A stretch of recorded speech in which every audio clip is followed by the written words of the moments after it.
नमस्कार दोस्तों। आज आपके सामने ईस्टर्न बॉडी वेस्टर्न माइंड अनुडिया जुड़े द्वारा पुस्तक लिखित जो चक्रास पर आधारित है, पिछले अध्याय के अगली कड़ी के साथ उपस्थित हूँ दोस्तों। आइए दोस्तों, इसको बड़े ध्यान से सुनते हैं। पहले अध्याय प्रथम चक्र के मूल मुद्दे की अगली कड़ी को हम ध्यान से सुनते हैं। अपने इतिहास का आंकलन। विकासात्मक जीवन के अनुभवों को जानने से भी किसी दिए गए चक्र की संरचना पर प्रकाश पड़ सकता है। किसी के जन्म, स्तनपान या प्रारंभिक शैशवावस्था के बारे में क्या पता है? उस समय परिवार में और क्या चल रहा था? क्या कोई बड़ी बीमारी, सर्जरी या कठिनाई थी? माँ से किस प्रकार का संबंध और पोषण मिला? माँ का अपने शरीर से कैसा संबंध था? क्या किसी के अस्तित्व या परिवार के सदस्यों के अस्तित्व को कोई खतरा था? और इन कारकों को कैसे संबोधित किया गया?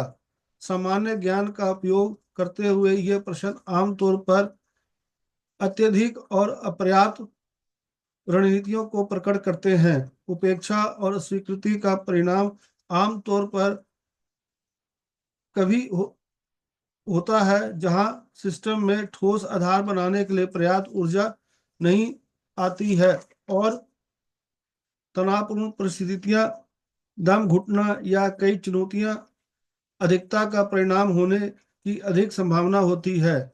जीवित रहने के लिए जमीन की मजबूती से टिके रहने की जरूरत होती है, और इसलिए जरूरत से ज्यादा काम करना पड़ता है। हालांकि यह संभव है कि एक ही स्थिति दो अलग अलग लोगों में समान और विपरीत प्रतिक्रियाएं पैदा कर सकती हैं। शारीरिक शोषण एक व्यक्ति को उसके शरीर से पूरी तरह से दूर कर सकता है, जबकि दूसरा उस पर अत्यधिक ध्यान केंद्रित करता है। लगातार बनी रहने वाली समस्याएं मौजूदा प्रतिक्रियाओं के उदाहरण हैं।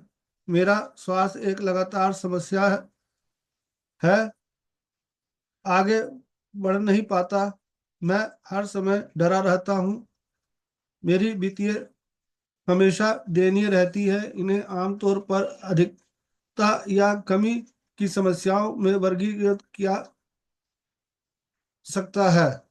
अपनी प्रतिक्रियाओं का मूल्यांकन करने में अधिक सहायता के लिए अध्याय की शुरुआत में दिए गए चार्ज के साथ इन कथनों की तुलना करें। प्रथम चक्र का उपचार यानी उसकी हीलिंग। निम्नलिखित पहले चक्र असंतुलन को संबोधित करने के लिए सुझावों, तकनीकों और हस्तक्षेपों की एक रूपरेखा है।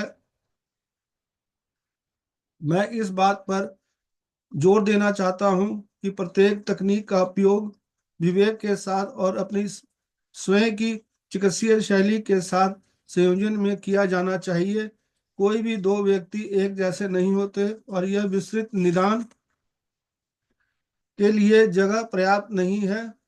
अपने शरीर के साथ अपने रिश्ते को ठीक करना पृथ्वी के साथ अपने रिश्ते को ठीक करना है, तथा इससे आगे आने वाली सभी चीजों का आधार भी पुनः प्राप्त करना है।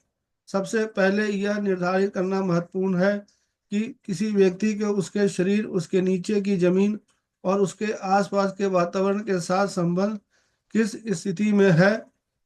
शरीर का आकार और रूप तथा बाहरी दुनिया के साथ संबंध की विशिष्ट शैली वही वह जगह है जहां हमें सुराग मिलते हैं। किसी व्यक्ति के चलने, बात करने, हिलने डुलने, सांस लेने, बैठने और अपनी आंखों के पीछे से देखने का तरीका, सावधानी पूर्वक अवलोकन हमें अंतर्निहित पैटर्न के बारे में बताता है। यहाँ हम शरीर की आंतरिक प्रक्रिया के कथन को देख रहे हैं, जैसे संकुचन, विस्तार, संघर्ष, जमना, पतन पतन, संक्रमण, गतिहीनता या विघटन। ध्यान दें कि ये भावनात्मक अवस्थाओं के बजाय ऊर्जावान कथन है, भले ही वे भावनाओं के कारण होते हैं और अक्सर उनके साथ होते हैं, जैसे कि संकुचन में परिमाणित भय, पतन में असहायता, सक्रियता में उत्तेजना या क्रोध। ये अवस्थाएं उस समय जो चल रहा है उसके अनुसार बदल जाएगी। किसी पिछले आघात का वर्णन करने से शरीर के कुछ हिस्सों में सक्रियता आ सकती है। हालांकि पहले चक्र के काम में शरीर द्वारा दिया गया ऊर्जावान कथन भावना से ज्यादा महत्वपूर्ण होता है। भावनाओं पर ध्यान केंद्रित करने के बजाय व्यक्ति की शारीरिक संवेदनाओं के संपर्क में रखना मुश्किल दर्दनाक सामग्री को नियंत्रित करने में मदद करता है। व्यक्ति भावनाओं में खोए बिना अपने शरीर पर ध्यान केंद्रित कर सकता है, जो दूसरे शख्स की अधिक विशेषता है। यह सत्र के दौरान अनुभव की जाने वाली शारीरिक प्रतिक्रियाओं के निरंतर संदर्भ और प्रतिबिंब के माध्यम से किया जाता है। जब आपको डर लगता है तो आपका शरीर थका करता है या क्या करता है? आपके पेट में या आपकी सांस में क्या होता है? एक व्यक्ति केवल अपनी शारीरिक अभिव्यक्ति को बदलकर दर्दनाक भावनाओं से कुछ राहत प्राप्त करना सीख सकता है, बिना ऐतिहासिक सामग्री और भावनात्मक सूप के टैबरिथ में गिरे। एक सरल ग्राउंडिंग सुझाव की भी अधिक शक्ति और शांति ला सकता है। जैसे क्या होता है जब आप अपने पैरों को वापस फर्श पर रखते हैं और अपना वजन उन पर दबाते हैं? क्या होता है जब आप खड़े हों? जाओ शरीर का चित्रण।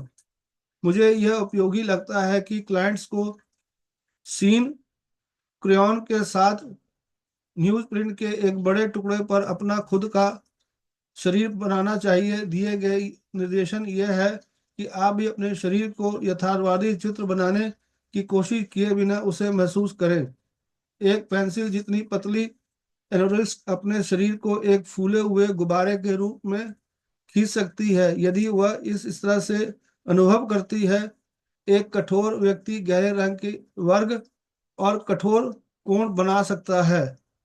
एक भयभीत संकुचित व्यक्ति एक छोटा शरीर बना के एक ठोस रूप, जहां एक अति विस्तारित व्यक्ति की आवश्यकता हो सकती है।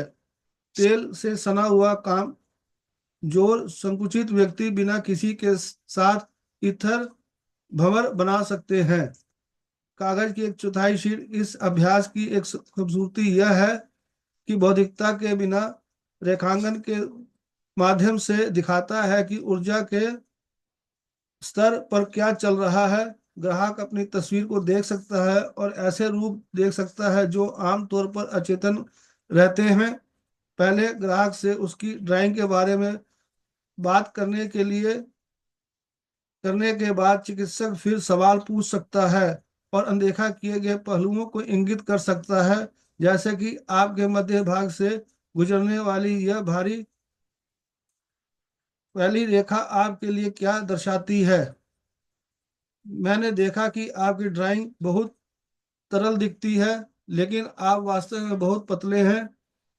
कभी कभी शरीर के पूरे से छूट जाते हैं। ग्राहक इन हिस्सों से कैसे संबंधित होता है? एक व्यक्ति अपना सिर छोड़ दिया क्योंकि वह पृष्ठ पर जगह से बाहर हो गया था और कागज की एक और टुकड़ा मांगने से डर रहा था।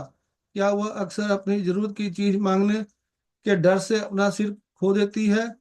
एक अन्य व्यक्ति ने बहुत बड़े कागज की शीट का इस्तेमाल किया, लेकिन बहुत कम हल्के निशान बनाए। उसकी ऊर्जा बहुत बिखरी हुई थी। यदि संभव हो तो क्लाइंट को एक पूर्ण लंबाई वाले दर्पण के सामने खड़ा करें, उसके धड़ के सामने उसकी ड्राइंग को पकड़ें।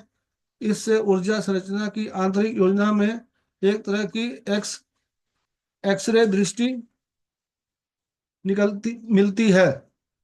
वह उस इस व्यक्ति के बारे में कैसा महसूस करती है? अगर वह केवल चित्र देखती है तो क्या निष्कर्ष निकालेगी? वे कौन से क्षेत्र हैं जिन पर सबसे अधिक ध्यान देने और उपचार की आवश्यकता है? यदि कार्यालय में कोई दर्पण नहीं तो उसे घर के काम के रूप में दें। जैसे जैसे लोग बड़े होते हैं और बदलते हैं, वे समय समय पर यह चित्र बना सकते हैं जिससे उन्हें एक अलग अनुभव मिलता है। उनकी प्रगति एक ग्राफिक प्रतिनिधित्व दोस्तों ये अध्याय यहीं तक। कल फिर इसके अध्याय की अगली कड़ी के साथ आपके साथ उपस्थित होऊंगा। धन्यवाद। Thank you.